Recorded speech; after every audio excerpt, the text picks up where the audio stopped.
আসসালামু আলাইকুম। কেমন আছেন সবাই? আমরা ভালো আছি আলহামদুলিল্লাহ। আমি এই যে কলমি শাক তুলতে আসলাম। আলহামদুলিল্লাহ, মাশাল্লাহ, কি সুন্দর কলমি শাক হয়েছে আমার বাগানে। ওই যে আমি এর আগেও দেখেছিলাম যে আমি কলমি শাক তুলে তারপরে হচ্ছে যেটা একটু মোটা হয় ডাটাগুলো, সেটার অংশটা কিছুটা কেটে বাকিটা হচ্ছে আমি আবার লাগিয়ে দেই মাটিতে।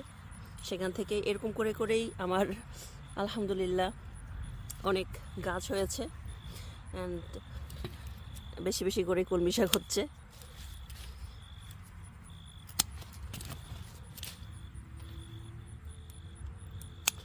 আর মনে হয় উইন্টারে যদি ঠিকমতো টেক কেয়ার করা যায় বাসার ভেতরে, আর একটু সূর্যের আলো তো ওইভাবে হয় না, লাইট কিছু লাইট পাওয়া যায় সংশ্লেষণের জন্য, যেগুলোকে অনেকে গ্রিন হাউসে যেগুলো ইয়ে করে, সেই ধরনের গাছ লাগাতে পারলে হয়তো আমার গাছগুলো টেক কেয়ার করা যাবে। নর্মালি দেখা যায় উইন্টার যখন আমি বাসা, এখন তো যেমন উইন্টার চলে আসছে, এখন তো আমাদের ফল শুরু হয়ে গেছে, তো সেই ক্ষেত্রে গাছের কালার চেঞ্জ হচ্ছে, পাতা ঝরে যাচ্ছে, আর কিছুদিন পরেই এগুলো সব আর কি বাগান আর এইরকম থাকবে না, বাসার ভিতরে নিয়ে যেতে হবে, যেগুলো গাছকে আর কি বাঁচানো যায়। তো আমি এবার ট্রাই করবো, দেখি কলমি শাকটাকে, আর লাইট নিতে হবে, লাইট নিয়ে ওই লাইটগুলো জ্বালা রাখতে হবে যাতে করে ওই আলো পাওয়া যায়। চেষ্টা করবো ইনশাল্লাহ। কারণ এত সুন্দর যখন বাগান হয় গাছগুলো, তখন না ওই যখন মরে যায় তখন খুবই কষ্ট লাগে যে আহারে সব। আবার এই জন্য অনেকে বলে আমাকে যে, ও তোমার বাগান করার শখ, তুমি তাহলে গরম জায়গায় চলে যাও, যেমন ফ্লোরিডা, ক্যালিফোর্নিয়া, এরকম অনেক জায়গা আছে যেগুলোতে তোমার সবসময়ই মনে করো উইন্টারে শীত স্নো পড়ে না, বা বাংলাদেশের মতো ওয়েদার, সেখানে তুমি চলে যাও, তাহলে সারা বছরই তোমার গাছপালা থাকবে। বাট আমার কাছে কেন জানি মনে হয় মানে উইন্টারটা আমার কাছে স্নোটা ভালো লাগে দেখতে, তো আমার বাগানও করতে ভালো লাগে, আবার আমাকে স্নো ভালো লাগে, তো দুইটাই যেহেতু ভালো লাগে এই জন্য কিছু না কিছু ছাড় দিতে হবে। তো সামার যতটুকু হয় ততটুকুই আমরা এনজয় করি, আর এরপর যখন স্নো হয় তখন সেটা আমি এনজয় করি। এই জন্য আমার ওই গরম জায়গায় গিয়ে থাকার কোনো ইচ্ছা নাই, মাঝে মাঝে ঘুরতে যাওয়ার ইচ্ছা আছে, বাট থাকার জন্য ওরকম জায়গা আমার কাছে ভালো লাগে না।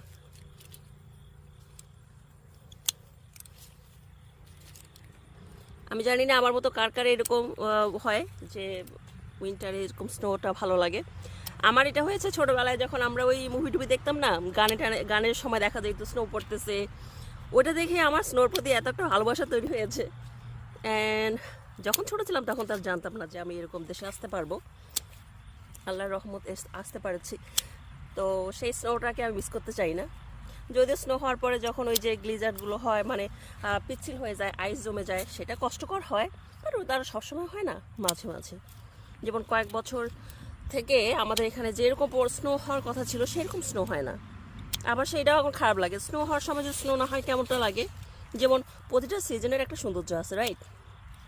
তো বৃষ্টির সময়, বর্ষাকালে যদি বৃষ্টি না হয়, তারপরে গ্রীষ্মকালে যদি ওরকম গরমটা না হয়, হ্যাঁ, শরৎকাল, মানে প্রতিটা সিজনে ওই ওই ওই সিজনে ওই রকম যদি ওয়েদারটা না থাকে তাহলে কিন্তু আসলে ভালো লাগে না। কারণ আমরা তো মানুষ হচ্ছে অভ্যাসের দাস, যেভাবে আমরা অভ্যস্ত সেটাকেই দেখতে পছন্দ করি। এই জন্য আমার কাছে উইন্টারে যদি স্নো না হয় আবার ওটা ভালো লাগে না। দেখা যাক এবার এবার ওয়েদারটা একটু উল্টাপাল্টা, তো জানি না এবার ওয়েদার বোঝা যাচ্ছে না যে কী হবে। অনেক বেশি স্নো হইতে পারে, আবার না হইতে পারে, তো আমরা জানি না, আল্লাহ ভরসা, দেখা যাক। ওকে, ও আলহামদুলিল্লাহ, মাশাল্লাহ, আলহামদুলিল্লাহ, অনেকগুলো শাক হয়েছে। তো এটা আমার এই যে টমেটো গাছের অনেক পাতা বের হয়েছে, এখন কিছু টমেটো শাকও তুলবো। আমি জানি না আপনারা টমেটো শাক খান কি না। টমেটো শাক খাওয়া যায়, টমেটো শাক কিন্তু অনেক মজা, আলু দিয়ে ভাজি, বারো মিশালি শাকও খাওয়া যায়, যেমন এই যে কুশিটা। কারণ টমেটোর গাছ তো হয় যখন অনেক বড় হয়, যেমন এই যে অনেকগুলো পাতা, সবগুলো থেকে তো আর টমেটো হবে না, তো সেক্ষেত্রে আপনারা এই টমেটো শাকটাও কিন্তু খেতে পারেন। তো যে সফট যে কুশিটা, সেটা শুধু নিয়ে আপনারা মিক্স শাকের সঙ্গে খেতে পারেন, অথবা জাস্ট আলু দিয়ে ভাজি খেতে পারেন।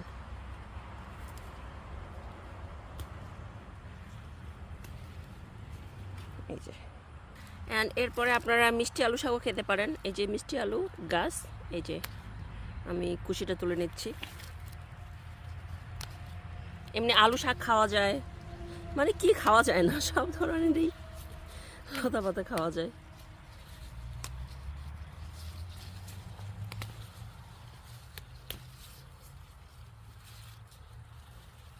আর আমি নিচ্ছি এগুলো সফটগুলা, শক্তগুলো নিলে কিন্তু ওরকম টেস্ট হবে না, কারণ কলমি শাকটাও অনেক সফট।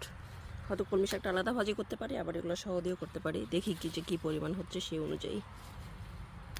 আমি বেশ কয়েকটা মিষ্টি আলু লাগিয়েছিলাম, তিন দিকে, তো এই যে এখন লতায় উপরে উঠতেছে গাছ। এই দিকেও আছে, এই যে একটা তো আলু শাকের এই যে কোথায় উঠে গেছে, কত করে দেখতে হবে এটা যে ফুল হয় কিনা। ফুল হওয়া পর্যন্ত আমি জানি না টিকবে কিনা, কারণ ঠান্ডা পড়ে গেলে। তো আলহামদুলিল্লাহ এই হয়ে গেল আমার শাক। আর এখন যেহেতু রোদ অনেক, এখন হয়তো আমি ইয়েগুলো, এই যে কলমি শাকের যে মোটা মোটা ডাঁটাগুলো, এগুলো লাগাবো না, আমি এগুলো রেখে দিব, পানিতে ভিজিয়ে রাখবো।